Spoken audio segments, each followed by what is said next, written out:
നമസ്കാരം, ഭാരത് ലൈവിലേക്ക് സ്വാഗതം. സംഘപരിവാർ ഒരു ഫാസിസ്റ്റ് പാർട്ടിയാണ് എന്ന അഭിപ്രായമാണ് CPM എപ്പോഴും ഉയർത്തുന്നത്. വർഗീയതയുള്ളവരാണ് എന്ന് പറയപ്പെടുന്നു. ഏതായാലും ഇതൊക്കെ CPMന്റെ വാദങ്ങളാണ് കേട്ടോ. ഞങ്ങൾക്കാർക്കും അക്കാര്യത്തിലൊരു അത്തരമൊരു അഭിപ്രായമേ ഇല്ല.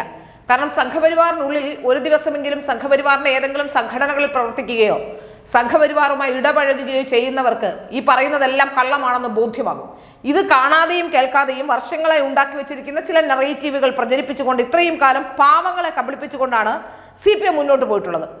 അപ്പോൾ പലപ്പോഴും അവർ പാർട്ടി ക്ലാസ്സിൽ നൽകുന്ന ക്യാപ്സൂളുകളാണ് ജനങ്ങൾ വിതരണം ചെയ്യുന്നത്. അല്ലാതെ അവർക്ക് അതിനെക്കുറിച്ച് കൂടുതൽ കാര്യങ്ങളോ ഒന്നും അറിയില്ല. ഇനി അഥവാ ആരെങ്കിലും പറഞ്ഞാൽ പിന്നെ അവിടെ നിൽക്കുകയുമില്ല. അങ്ങനെയാണ് കുഞ്ഞാലിക്കുട്ടിയൊക്കെ മറുകടം ചാണ്ടിയിട്ടുള്ളത്. നമുക്കറിയാം, ഫാസിസം വരുന്നേ എന്ന് അലറി വിളിച്ചുകൊണ്ട് നടന്ന പിണറായി വിജയനും കൂട്ടരും ഇപ്പോൾ ഫാസിസമാണ് നടപ്പാക്കുന്നത്. കഴിഞ്ഞ കുറച്ച് നാളുകളെ അഭിപ്രായ പ്രകടന സ്വാതന്ത്ര്യം പോലും ആർക്കുമില്ല. ഏതെങ്കിലും വിഷയത്തിൽ ആരെങ്കിലും ഒരു അഭിപ്രായം പറഞ്ഞാൽ ഉടനെ അവരെ ഇല്ലാതാക്കാനുള്ള ശ്രമങ്ങൾ ഉടനെ തന്നെ കേസെടുക്കുക എന്നുള്ളതാണ്. സർക്കാരിന് ഇഷ്ടമല്ലാത്തത് ആരെങ്കിലും പറഞ്ഞാൽ, ഏതെങ്കിലും വിഷയത്തിൽ അഭിപ്രായം പ്രകടിപ്പിച്ചാൽ ഉടൻ തന്നെ അവർക്കെതിരെ കേസ് ഉണ്ടാക്കുകയാണ് പതിവ്. ഇവിടെ നമുക്കറിയാം, TP51 എന്ന സിനിമ പുറത്തിറങ്ങാൻ സമ്മതിച്ചില്ല. അങ്ങനെ പല കാര്യങ്ങളും ഇങ്ങനെ തന്നെയാണ്. എന്നാൽ ഇവരൊക്കെ മറ്റേതെങ്കിലും തരത്തിലുള്ള എമ്പുരാൻ വരുമ്പോൾ ആവിഷ്കാര സ്വാതന്ത്ര്യത്തിന്റെ വക്താക്കളായി മാറുകയും ചെയ്യും. ഇവിടെ നമുക്ക് മനസ്സിലാക്കാൻ സാധിക്കുന്നത് ഇപ്പോൾ വി കുഞ്ഞികൃഷ്ണന്റെ ഒരു പുസ്തക പ്രകാശനത്തെ സംബന്ധിച്ചാണ്. വി കുഞ്ഞികൃഷ്ണന്റെ ഒരു പുസ്തകം പ്രകാശനം ചെയ്യാനുള്ള ശ്രമത്തിനിടയിൽ വി കുഞ്ഞിക്കണ്ണൻ ആവശ്യപ്പെട്ടിരിക്കുന്നത് ഹൈക്കോടതിയിൽ നിന്നും പോലീസ് സംരക്ഷണമാണ്. അതായത് ഹൈക്കോടതിയിൽ നിന്ന് പോലീസ് സംരക്ഷണം ലഭിച്ചെങ്കിൽ മാത്രമേ തന്റെ പുസ്തകം പ്രകാശനം ചെയ്യാൻ കഴിയൂ എന്ന് അദ്ദേഹത്തിന് അറിയാം. സ്വന്തമായ ഒരു അഭിപ്രായം ഉണ്ടായിരുന്ന TP എന്താണ് ചെയ്തതെന്ന് നമുക്കറിയാം. ഇപ്പോഴും അത് 51 വെട്ടും ഇന്നോവ തിരിയലും ഒരു പ്രയോഗം തന്നെയായി മാറിയിട്ടുണ്ട്. ഏതായാലും വി കുഞ്ഞികൃഷ്ണന്റെ പുസ്തക പ്രകാശനത്തിന് പോലീസ് സംരക്ഷണം നൽകണമെന്ന് ഇപ്പോൾ ഹൈക്കോടതി ഉത്തരവിട്ടിരിക്കുന്നു. CPM നേതാക്കൾക്ക് ഇത് സംബന്ധിച്ച് നോട്ടീസും നൽകിയിട്ടുണ്ട്. CPM നേതാക്കൾക്കിടയിലെ സാമ്പത്തിക ക്രമക്കേട് ആരോപണം ഉൾപ്പെടെ ഉയർത്തിയ ആ വിഷയങ്ങളൊക്കെ കുഞ്ഞികൃഷ്ണനെ പുസ്തകത്തിലുണ്ട് എന്നാണ് നമുക്ക് മനസ്സിലാക്കാൻ സാധിക്കുന്നത്. അതുകൊണ്ട് തന്നെയാണ് പോലീസിന്റെ സംരക്ഷണം ആവശ്യപ്പെട്ട് ഈ ഒരു പുസ്തകം അവിടെ പബ്ലിഷ് ചെയ്യാൻ സമ്മതിക്കില്ല എന്ന് അദ്ദേഹത്തിന് തന്നെ അറിയാം. കാരണം ഇന്നോവ തിരിഞ്ഞതുപോലെ തന്നെ ഏതെങ്കിലും പ്രശ്നം ഉണ്ടാക്കാനുള്ള സാധ്യതയുണ്ട് എന്ന് മനസ്സിലാക്കൊണ്ട് തന്നെയാണ് അദ്ദേഹം ഹൈക്കോടതിയിലേക്ക് പോയത്. നേതൃത്വത്തെ അണികൾ തിരുത്തണം എന്ന പേരിലുള്ള പുസ്തകത്തിന്റെ പ്രകാശനം, പുസ്തക പ്രകാശനം ബുധനാഴ്ചയാണുള്ളത്. അതിൽ കുഞ്ഞികൃഷ്ണൻ ഒരു ഹർജി സമർപ്പിച്ചിരുന്നു.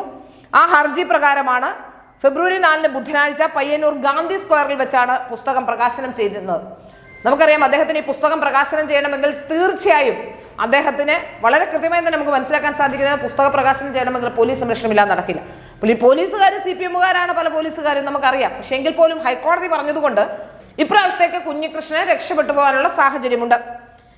ഹർജിയിൽ CPM കണ്ണൂർ ജില്ലാ secretary KK Ragesh, Madhusudan MLA, Payyanur area secretary P Santhosh എന്നിവർക്ക് കോടതി നോട്ടീസ് അയക്കുകയും ചെയ്തിട്ടുണ്ട്. അതായത് കോടതി പോലീസ് സംരക്ഷണം പറയുക മാത്രമല്ല, കോടതിക്ക് വ്യക്തമായി മനസ്സിലായതുകൊണ്ട് തന്നെയാണ് 4 പേർക്ക്, അതായത് CPMന്റെ കണ്ണൂർ ജില്ലാ സെക്രട്ടറി KK രാഗേഷ്, അതുപോലെ Madhusudanan MLA, Payyanur area secretary P Santhosh എന്നിവർക്കും നോട്ടീസും അയച്ചു. കുഞ്ഞികൃഷ്ണന്റെ ഹർജി വരുന്ന വെള്ളിയാഴ്ച വീണ്ടും പരിഗണിക്കും എന്നാണ് മനസ്സിലാക്കാൻ സാധിക്കുന്നത്.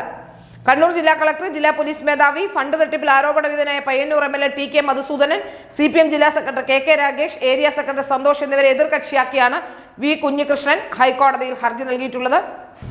VS അച്യുതാനന്ദന് വേണ്ടിയാണ് ഈ പുസ്തകം നേതൃത്വത്തെ അണികൾ തിരുത്തണം എന്ന പുസ്തകം സമർപ്പിച്ചിരിക്കുന്നത്. MN വിജയന്റെ മകൻ ഡോക്ടർ VS അനിൽകുമാറിന് കോപ്പി നൽകിക്കൊണ്ട് ജോസഫ് C മാത്യു ആണ് ഇതിന്റെ പ്രകാശന കർമ്മം നിർവഹിക്കുക. അപ്പോൾ നമുക്ക് മനസ്സിലാക്കാൻ സാധിക്കുന്നത് ഇവരെല്ലാം CPMന്റെ ഹിറ്റ് ലിസ്റ്റിലുള്ള ആൾക്കാരാണ്. അതുകൊണ്ട് തന്നെയാണ് വളരെ കൃത്യമായി തന്നെ വളരെ ചടുലമായ നീക്കത്തോടെ കുഞ്ഞികൃഷ്ണൻ കോടതിയിലേക്ക് പോവുകയും കോടതി അത് അനുവദിക്കുകയും ചെയ്തിട്ടുള്ളത്.